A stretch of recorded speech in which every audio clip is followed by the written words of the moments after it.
Hello, last Friday I was paid another paycheck from my full-time job as an occupational therapist, so we're gonna sit down and budget it together. I am paid hourly with slight variations depending on if I leave 5 minutes early or whatever, so as someone who does zero-based budgeting, it's really nice to be able to sit down and budget my paycheck once the pay is actually officially calculated and mine to take home. I also receive different pay rates depending on if it's a weekend where I get a little bit of extra money or holidays, so I do see fluctuations in my pay, but every 2 weeks I expect to make about $2,000 after taxes. If we're meeting for the first time, hi, I'm Sandra. I'm 26 years old. Like I said, I work as an occupational therapist here in Denver, Colorado. I'm sharing my journey to pay off my 6-figure student loan debt. Currently, we're about $40,000 down. So because I'm paying off that debt super aggressively, I thought it'd be helpful to share every single time I get paid what I do with the money and how I make those choices. So that's exactly what we're doing. Now, this past paycheck, which was my 3rd paycheck in May, I usually expect 2 paychecks in May, so this was extra money in a way, was for $1,981.03. At this point, I have no outlying expenses that need to be covered, so this video could be quite short because I could just tell you what I did with the extra money, but because you are invested and you've clicked on this video, I'll use it as an opportunity to talk through some progress. First of all,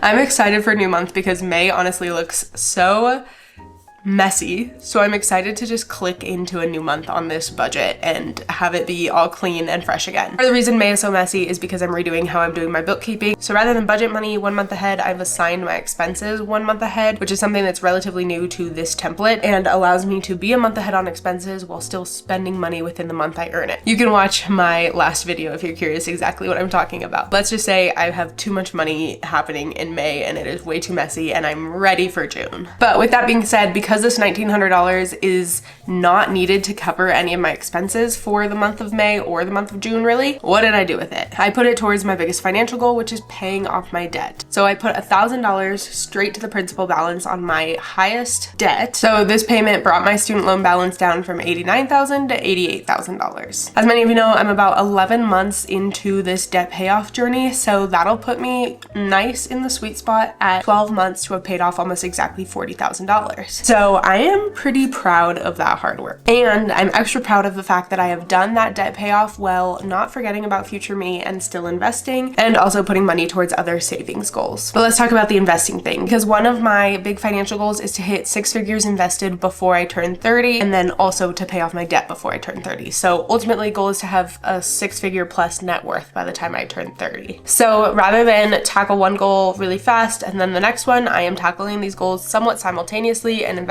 the bare minimum into my Roth IRA as well as maxing out my match on my 401k, but not quite maxing out my 401k. So by kind of tandem working these goals, it definitely slows down my debt payoff because investments have the potential to grow so much over more time. It helps me out to kind of do this in tandem instead of do it all at once. With my Roth IRA, I contributed as much as I could to the 2024 tax year. Unfortunately, I couldn't max that out just because of choices that I made. And then the goal is to max out the 2025 tax year and invest $7,000 within the 2025 tax year. So that's just my goals. That's just where we're at goal-wise. The other $981 from this paycheck, I am just leaving as a buffer in my checking account in case I messed something up. If with all this changing my bookkeeping, I've made a mistake, then I want to make sure that I have money to cover that mistake. So I'm going to just leave it in my checking account because quite honestly, I don't trust myself right now. I'm just going to leave it in my checking account because I need to go back through and make sure I've done everything correctly. And then if I have that money left over, I will put part of it towards maxing out my Roth IRA and part of it towards my debt. Or I might leave some of it as buffer. We'll just kind of see what happens. So now it's time for you guys to chime in because I share what my expenses are, but not necessarily what our shared expenses are as a household. And I want to do as much of that as I can while still respecting other people's privacy. So if you guys have any questions about my finances, our shared finances, anything like that, drop them down below and I'll make a video answering all of those questions. But in the meantime, that was the quick and dirty on what I did with an extra paycheck in a month that was a little bit hectic. So thanks for tagging along for this short video. Stay tuned for the next one and I'll see you in it.